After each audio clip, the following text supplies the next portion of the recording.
Hello there. Today we're going to talk about Justine.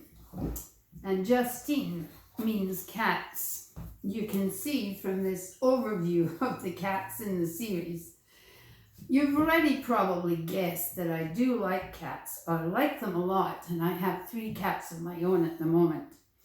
And based on my 3 cats, you'll find cats who are in these 6 stories called Cat Clues, which is a cat mystery set of books. You'll find them in the stories also. The very first book, Justine and the Psychic Connections, is one of my cats, my favorite Siamese.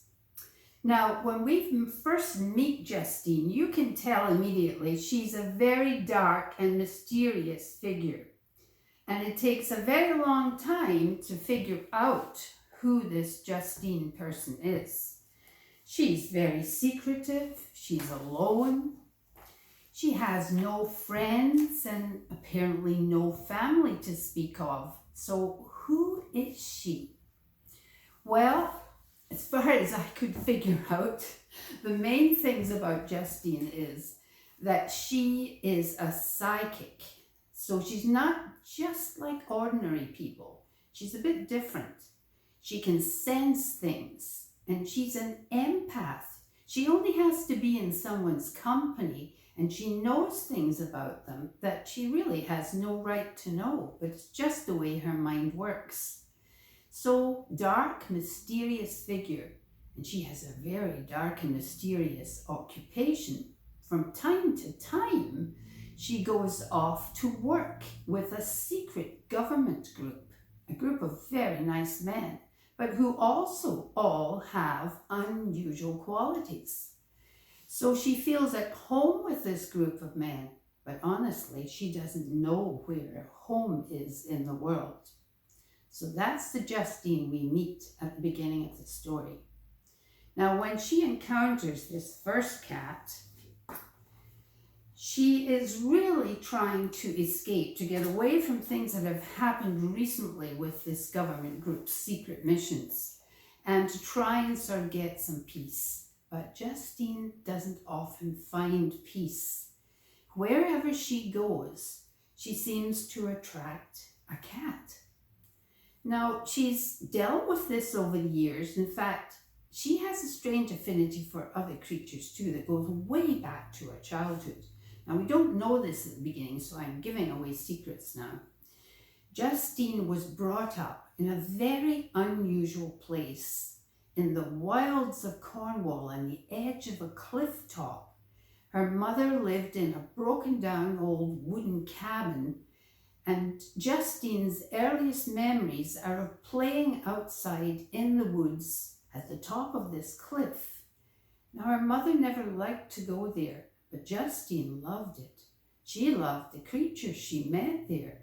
Some real creatures and some who were not. But she couldn't tell the difference. And that was the beginning of this strange character that she has. So dark, mysterious, unusual, with an affinity to cats. And everywhere she goes, as well as finding a cat, she finds a mystery. Now, I could go through all 6 books, but it would take a while. But what I would like to introduce you to is this cat.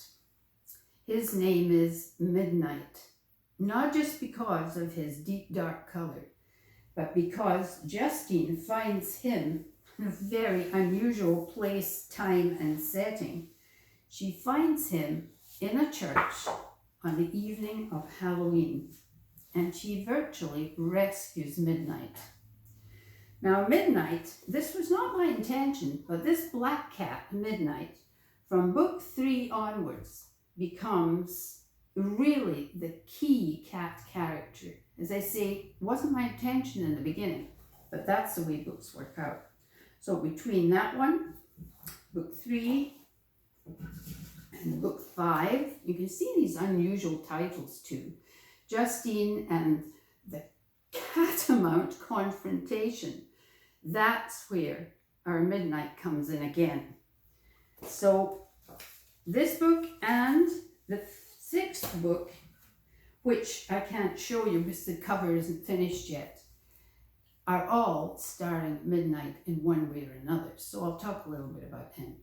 He was scared, alone, had fled to a church because a number of boys dressed up in Halloween costumes and out for mischief were about to track him down and hurt him. Justine was there at the right moment. He was not one of your cuddly cats. In fact, she had a lot of trouble with him, but she won him over.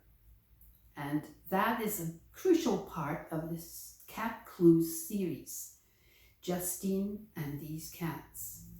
I loved writing this. They're fast-paced, exciting, unexpected things happen around every corner, and they're written in the first person. So you hear Justine's thoughts as she talks and thinks and moves around in the world. I'm glad to tell you that Justine may be a dark and mysterious figure, but by the time the 6 books come to an end, you'll find she's in a much happier place. And I hope you'll be happy to read them. Cat Clues by Ruth A. Bye.